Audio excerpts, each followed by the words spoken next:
Yes, everybody, welcome back to the Irish Hotspur. Jack here. Apologies that it's no Dave for the predicted lineup. Something came up, and so it's going to have to be me this time around. Smash the like button for me, please, though. And also, as well, I am going to need your help on some of these. So please get into the comments down below. I'm not too sure about one or two of these. It's a massive, massive game, and all these picks are going to be very, very important for Ange Postecoglou for his potential future at Tottenham Hotspur, but also as well for our chances of trying to salvage something from this season. And as also as well, we are going to need to make a comeback in this game. We are already a goal down. We're going to be looking to chase the game, straight away in that first half. So some of my kind of decisions are kind of based around what I think Ange might be thinking, right? It's not necessarily what I would go for. It's what I think Ange will be thinking about, what I think he will be going for. So everybody, let me know what you think. Please help me out on a couple of these. I will be asking for it. And let's get straight into it. Of course, I think the obvious choice, in goals, pretty easy here, is going to be Vicario. He's been brilliant since returning back from injury. And the only reason I think we're not more than a goal down at this stage is because of his brilliant shot stopping.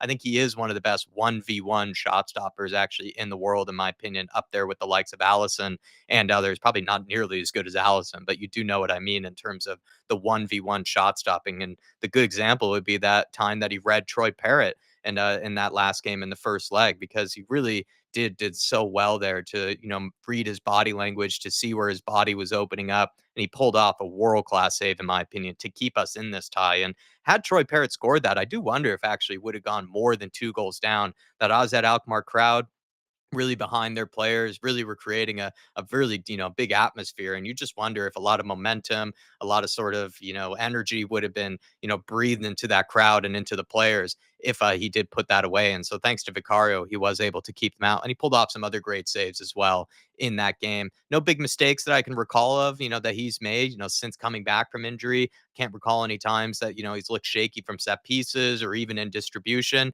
I'd still argue he needs improvement in those areas, but I don't really want to see any Vicario slander for the rest of the season, especially after everyone was so quick to put Kinski ahead of him after just one or two good performances. Vicario's shot stopping for me is just simply unreal. And clearly, I think went a little bit underappreciated. This guy can make world class saves to keep you in games. And at the end of the day, as much as the modern goalkeeper needs to be good with his feet, it always comes down to shot stopping usually. So Vicario, obvious choice for this one. Let's go over to right back, Pedro Porro. I'm not so sure about this one, so please let me know, everybody, what you think Ange will do. It's not necessarily what I think, I would do in his situation. It's what Ange will do, but he has persisted with Pedro Porro, and he's also persisted with the combination of Pedro Porro and Brennan Johnson, which in my opinion doesn't necessarily work. But again, this is what I think Ange will do. He has persisted with it, and that's why I've gone for it here with Pedro Porro. To be fair, though, as well to Ange and maybe to others who might back that decision, we are looking to chase a goal, and we are looking to probably get a goal in that first half to make things level. And someone like Pedro Porro is technically on his day one of the best technicians in the team, one of the best crossers of a ball, and also just as well one of the more creative players that we have on offer, especially in terms of the fullbacks. Yes, there are big question marks about him defensively, but I don't think he's being helped out very much by Johnson's lack of defensive work rate to track back and help him out. And I think at the end of the day, when we are looking to chase the goal in that first half, maybe you can get away with Pedro Porro and some of his defensive liabilities, and then look to bring on someone like Destiny Udogie or Jet Spence to see out the result, and also as well to be more defensively secure. We're going to go on to left back now, and I think you have to start him. It's Jet Spence. He's simply been one of our best fullbacks this year, and probably will be, for the foreseeable future. I'm worried though that he might drop Spence for this game. I might be just going crazy again. Might need some help on this one, but I do. I mean, he should start Jet Spence, right? Destiny Udogie, I don't think has been that inspiring since coming back from injury, which might be harsh to say, but I do think is true. He's probably taking too much time in the ball, in my opinion. Oftentimes, I've seen that he's dribbling it maybe just a little too long and then ends up losing it when he should just release the ball sooner. And you could say that Udogie necessarily hasn't been the most defensively secure for us this season, and maybe since coming back from injury either. You have to go with your best fullback at the moment, which is Jet Spence. And plenty have said that he's been playing better on the left anyways. So might go for Jet Spence in this case. Let's go over to left-sided center back. I've gone for Micky van de Ven. The season is on the line. Ange Postecoglou's future at Spurs is potentially on the line. You have to go with Micky van de Ven. The other options are Ben Davis, who will probably also be rusty, just like Micky van de Ven, or Romero. And in that case, right, you would just go with your best center back. Maybe if Ben Davis had been playing the last few games, he was brilliant, in other parts of the season, but he's also coming back from injury. So I don't think there's really any reason to put Ben Davis then ahead of Mickey Van de Ven, if you kind of get where I'm going with that. Technically, he could go with Archie Gray.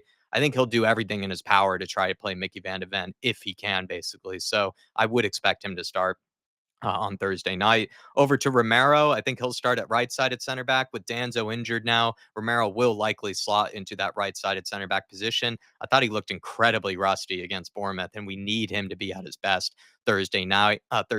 We know how good he can be in possession, but he did not look that great in possession against Bournemouth, nearly giving away a goal inside like 30 seconds or whatever it was. And defensively, I didn't think he even looked that great either. We really need Romero to silence the haters big time in this one, and we really need him to pull out his best performance for this game. It's a massive game for everybody involved, and also including Romero, because you think about it, he's definitely been under some criticism to a degree, rightfully so. I'm a huge backer of his. I think he will be one of the best center backs in the world at some point, and I do think he's a guy that we should be trying to keep around. But at the moment in time, he's definitely under a lot of criticism, so we need him to step up and start silencing some of those haters. But let's go over to the defensive midfield, the deeper lying midfielder position. And it's going to be Basuma. I don't think he deserves to start, in my opinion. But again, I'm going by who Ange is loyal to and who Ange I think will go with. And Basuma's been very, favored by Ange. I think Ange has been very loyal to the guy. I don't think you can trust Basuma personally. He has the tendency to surprise fans, though, with a great performance every now and again. So maybe that's what we could hope for this Thursday night. Times when maybe Basuma has been under pressure, sometimes he can turn it on and then end up putting an absolute masterclass, especially defensively. He can get really stuck in at times. But my big worry, though, is that in possession, I think sometimes he leaves us a bit exposed. I found that Basuma has that tendency to wander with the ball, like a bit out of position, really, when he could have just released the ball sooner, played someone, that was open, maybe a bit quicker. And then instead, sometimes I see him end up dribbling it and carrying it, sometimes all the way over to the touchline to where the winger is, when he could have just played him a lot sooner. And then when the ball eventually gets lost, all of a sudden, he's way out of position and leaves a lot of space either in behind him or just in the center for the opposition team to fill. And I just think that could really hurt us in this game. Best of luck to the guy. I am worried. I think it's sadly unrealistic, though, for Ange to pick Gray for this game, just because it is the biggest game of the season. And Ange Postecoglou has been very reluctant to give Archie Gray any minutes in the deeper midfield role. So while plenty of people seem to be pushing for Gray in this game, I just don't think it's going to happen. It's probably going to be Basuma. Let's go over to the other center mid role, and we're going to play Bergvall in this one. This one as well was really difficult for me to pick. So please, everybody, help me out in this case. I don't know. Like, it could be Sar, it could be Bergvall. I think those are the two likely options in this case. Sar, in my opinion, has been on the bench recently due to a big ankle injury that maybe not everybody is fully aware of. I think he's actually had to be taking some injections for it, if I'm not mistaken, because of that ankle injury. But then also probably due to the inconsistent form that fans have attributed to him. I find that harsh personally, because Sar was considered one of our most consistent midfielders by the fan base last season. And he technically has the second most goal contributions of any of our midfielders, bar Madison and Kulusevski, who are our creative midfielders. And the next closest one is Bentancur, and he's not even close to what Sar has contributed in terms of goals and assists this year. And just had a lot of praise, though, for Bergvall. And so that's why I think he might go for him in this game. And also, when you think about it on a sort of tactical game management sense, maybe Sar seems like a decent impact sub to make, which Ange has been doing recently. He can make late runs into the box. He can be that guy to maybe defensively, see out the result if need be. If we go 2 goals up, even if we're just 1 goal up on aggregate, maybe bringing on Sar later into the game might be a better option than bringing on Bergvall later into the game. So that's the way I see it. Also, technically, let's say Basuma has a howler in the first 45 minutes. Sar could technically play that deeper lying role, or maybe just play alongside Bergvall in those deeper lying roles. So I could see Sar being used as more of an impact sub. It might be a better impact sub than what Lucas Bergvall would be. And like I said before, I think Ange has had a lot of praise for Lucas Bergvall recently. So he might go for him in this one.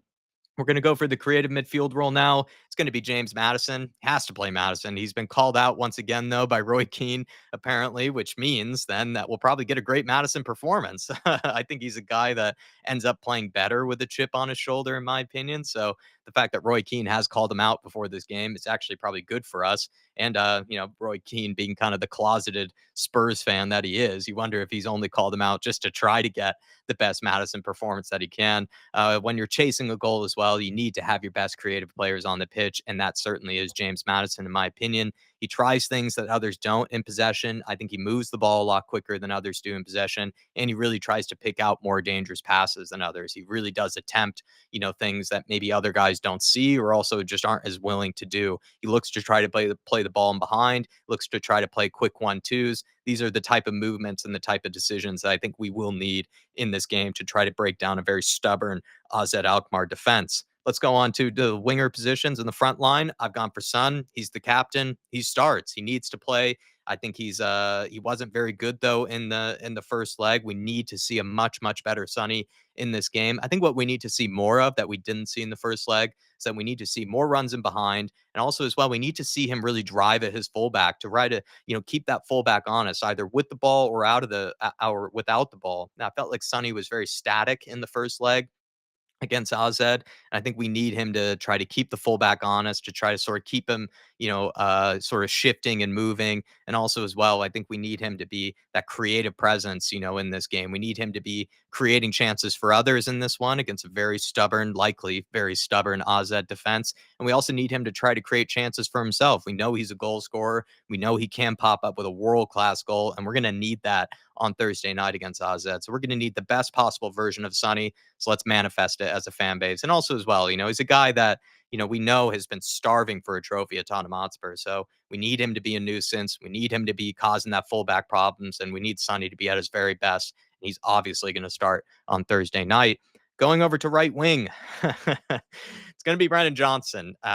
He loves Brennan Johnson. Simple as. I mean, he took off Son and Madison in the first leg when we were chasing a goal in the first leg instead of taking off Johnson, who I don't think you would keep on if you're looking to chase a goal because you want to keep, again, your most creative players in the team when you're looking to chase that goal. But he kept on Johnson and took off Madison and Son, which I think is all you need to know about where Ange stands with Brennan Johnson. He is very loyal to that guy. Would love to be proven wrong. Would love for Johnson to pop up with a goal, would pop up with an assist in this game. But in my opinion, I don't think he is technically suited, to start this game. I think he actually would be great as an impact sub in this one. Let's say we go a goal ahead or maybe even 2 goals ahead. You bring on Johnson, and then all of a sudden, AZ will have to, push up that line. Will have to go and chase the game themselves, which I think gives Johnson an even better chance of grabbing a goal and doing what he does best, which is popping up at the back post for a nice little cross.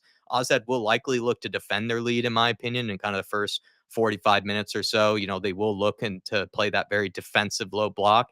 In that scenario, though, I think you need your winger to be very creative. You need him to be running, driving at his fullback, looking to take him on, looking to take it past him to then cause havoc and force other defenders to then collapse onto him, which then would leave other players open.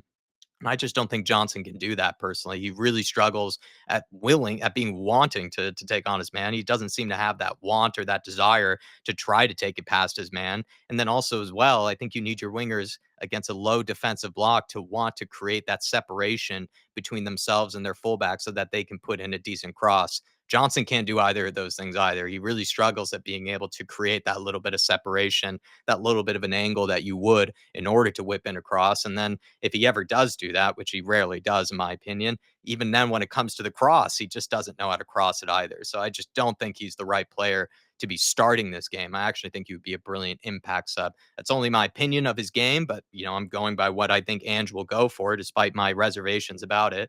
Ange will start Brennan Johnson. I could nearly bet the house on it. I would love to be proven wrong in that case, and would also love for Johnson maybe to start the game and prove me wrong and grab a goal, grab an assist, and get us through the line. I care more about winning than care about being proven right about anything. I think a lot of us would agree with that. But if you're going to go by what Ange will go for, he will go for Brennan Johnson. Just like I said, the fact that he took off Son and Madison in the first leg and kept on Johnson tells me all I need to know about who will start on the right wing on Thursday night. And then last and certainly not least, it will be Dominic Solanke.